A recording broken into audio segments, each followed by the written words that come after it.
एक समय की बात है। एक शहर में छोटा सा परिवार रहता था। उस परिवार में मनीष और उसकी पत्नी लता अपने बड़े बेटे संजय और छोटे बेटे बंटी के साथ खुशी खुशी रह रहे थे। एक दिन की बात है जब बारिश रुकने का नाम ही नहीं ले रही थी। बंटी, ये तुम क्या कर रहे हो? मैं कागज की नाव बना रहा हूँ। मैं इसे बाहर पानी में तैराऊंगा। बहुत मजा आएगा।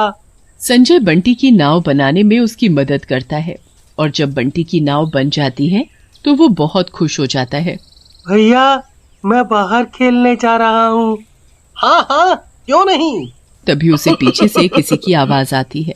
बंटी पीछे मुड़कर देखता है तो एक औरत बहुत सारे गुब्बारे हाथ में लिए खड़ी होती है। बंटी पे इतने सारे रंग बिरंगे गुब्बारे देखकर बहुत खुश हो जाता है। आओ बेटा, मेरे पास आओ। देखो मेरे पास कितने सुंदर सुंदर गुब्बारे हैं। चुड़ैल, डरो मत बेटा, मेरे पास आओ। मैं बहुत अच्छी चुड़ैल हूँ। चुड़ैल की बातों में आकर बंटी उसके पास चला जाता है। चुड़ैल उसको गुब्बारा देने के बहाने पकड़ लेती है और उसे हवा में लेकर उड़ जाती है। ये मुझे कहाँ ले जा रही हो? छोड़ दो, मुझे जाने दो। चुड़ैल उसे अपने साथ एक खंडहर से घर में ले जाती है जहाँ चारों तरफ गुब्बारे ही गुब्बारे होते हैं। इतने सारे गुब्बारे। ये गुब्बारे नहीं है, ये तो बच्चे हैं, बच्चे, मेरे प्यारे प्यारे बच्चे, जैसे तू है मेरा प्यारा बच्चा। चुड़ैल बंटी को पकड़कर उस पर जादू करती है। उसके बाद वो उसे एक गुब्बारे में बदल देती है और उसे भी बाकी गुब्बारों के साथ कमरे में लगा देती है। कितने अच्छे लग रहे हो तुम सब, ऐसे चुपचाप हवा में लहराते हुए।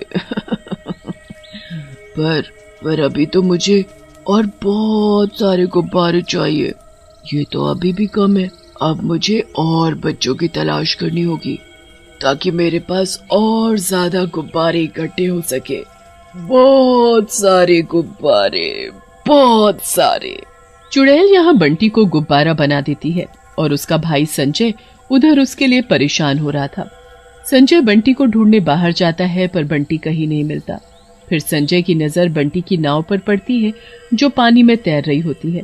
पर अजीब बात तो ये कि उस नाव पर एक गुब्बारा बंधा हुआ होता है।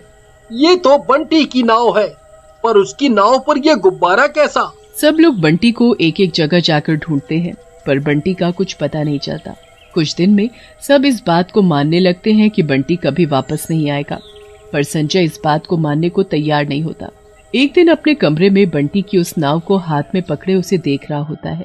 बेटा संजय, तुम कब तक ऐसे उदास रहोगे? हमने इस बात को मान लिया है कि बंटी कभी वापस नहीं आएगा। नहीं माँ, वो आएगा, वो जरूर आएगा। मैं उसे ढूंढ कर लाऊंगा। एक दिन स्कूल की छुट्टियां पड़ जाती हैं। अगले दिन से सब लोग रोज पार्क में मिलते हैं और खूब खेलते हैं। एक दिन जब सब लोग पार्क में फुटबॉल खेल रहे होते हैं तो फुटबॉल बहुत दूर पहुंच जाती है। ओहो, अब कौन लेकर आएगा फुटबॉल इतनी दूर से? राहुल, तुझे ही जाना पड़ेगा क्योंकि तूने ही उसे इतनी दूर पहुंचाया है। हाँ हाँ ठीक है। राहुल आगे झाड़ियों में जाकर फुटबॉल ढूंढने लगता है। कुछ देर बाद उसे फुटबॉल दिख जाती है, पर वो जैसे ही फुटबॉल को उठाने लगता है वो अपने आप आगे चली जाती है। ये फुटबॉल अपने आप बार बार आगे कैसे चली जाती है? रुक। राहुल फुटबॉल के चक्कर में आगे निकल जाता है जहाँ चुड़ैल गुब्बारे लेकर खड़ी होती है। चुड़ैल, डरो मत मुझसे बेटा, मेरे पास आओ, मैं तुम्हें कुछ भी नहीं कहूंगी। राहुल चुड़ैल की बातों में आकर उसके पास चला जाता है। चुड़ैल उसको गुब्बारा देने के बहाने पकड़ लेती है और अपने साथ उड़ाकर अपने घर ले जाती है। वहां वो राहुल को एक गुब्बारा बना देती है और वहीं घर के एक कोने में लगा देती है। और इधर पार्क में संजय और सविता राहुल का इंतजार करते रहते हैं। बहुत देर बाद भी जब राहुल फुटबॉल लेकर वापस नहीं आता तो दोनों उसे ढूंढने निकल पड़ते हैं। कुछ दूर झाड़ियों के पास उनको अपनी फुटबॉल पड़ी मिलती है और उस फुटबॉल पर एक गुब्बारा भी बंधा हुआ होता है। नहीं नहीं, ये नहीं हो सकता। क्या हुआ संजय?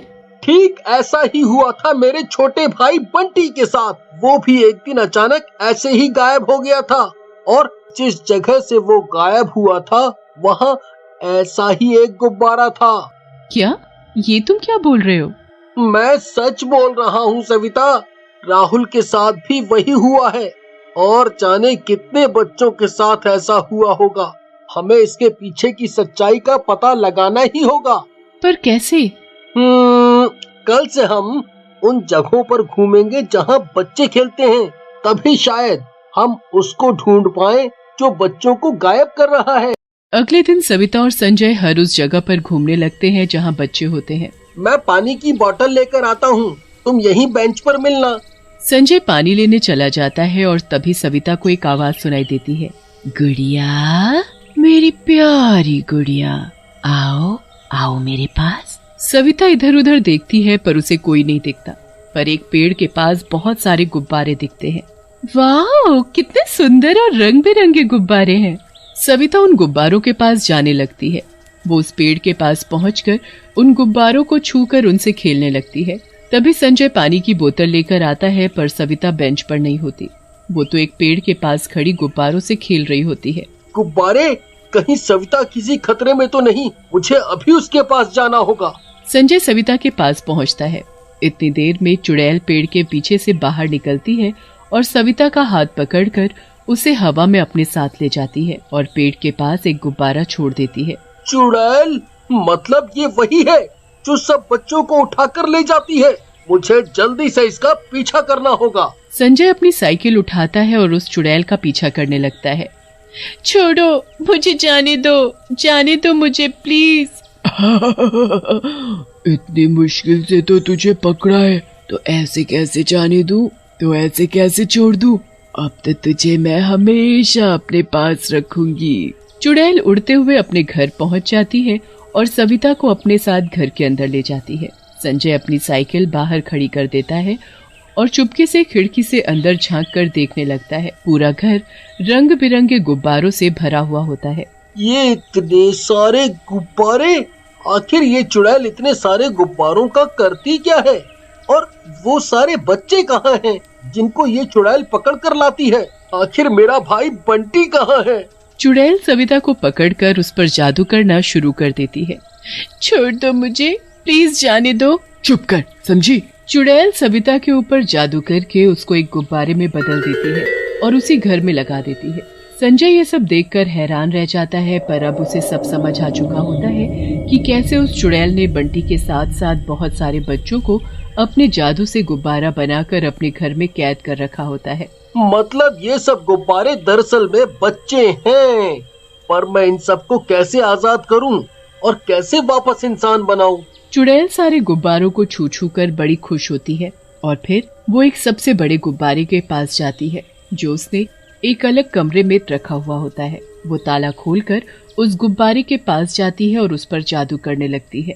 मैं जितने गुब्बारे इस घर में लगाऊंगी तू उतना ही बड़ा होता जाएगा, और जितना बड़ा तू होगा उतनी मैं शक्तिशाली। मुझे तुझे सबसे दूर रखना होगा, क्योंकि अगर तुझे कुछ हुआ तो मैं खत्म और सब आजाद। उसके बाद चुड़ैल उस कमरे में वापस ताला लगाकर चाबी को एक मटके के अंदर छुपा देती है और एक नए बच्चे की तलाश में घर से बाहर चली जाती है। चुड़ैल के जाते ही संजय घर के अंदर घुस जाता है। बंटी, बंटी, मेरे भाई, देख मैं आ गया तुझे बचाने। तू कहाँ है मेरे प्यारे भाई? संजय को कुछ समझ नहीं आता कि सारे गुब्बारों में से उसका भाई बंटी कहाँ है। ऐसे ढूंढने का कोई फायदा नहीं है। मुझे उस बड़े गुब्बारे को ही फोड़ना होगा जिसमें शायद उस चुड़ैल की जान है, और तभी सभी बच्चे गुब्बारों से इंसान बन पाएंगे। संजय जल्दी से मटके से चाबी निकालता है और कमरे का ताला खोलकर बड़े गुब्बारे के पास पहुंच जाता है। उसके बाद वो उस गुब्बारे को फोड़ने की कोशिश करता है, पर वो गुब्बारा इतना शक्तिशाली होता है कि किसी भी नुकीली चीज से नहीं फूटता। संजय ने गले में हनुमान जी का एक लॉकेट पहना हुआ होता है। संजय फिर उस लॉकेट को निकालता है, जिससे एक बार मारने पर ही वो गुब्बारा फूट जाता है और चुड़ैल का अंत हो जाता है। उसके बाद सभी गुब्बारे बच्चों में बदल जाते हैं। संजय अपने भाई बंटी और अपने दोस्त राहुल और सविता से मिलकर बहुत खुश हो जाता है।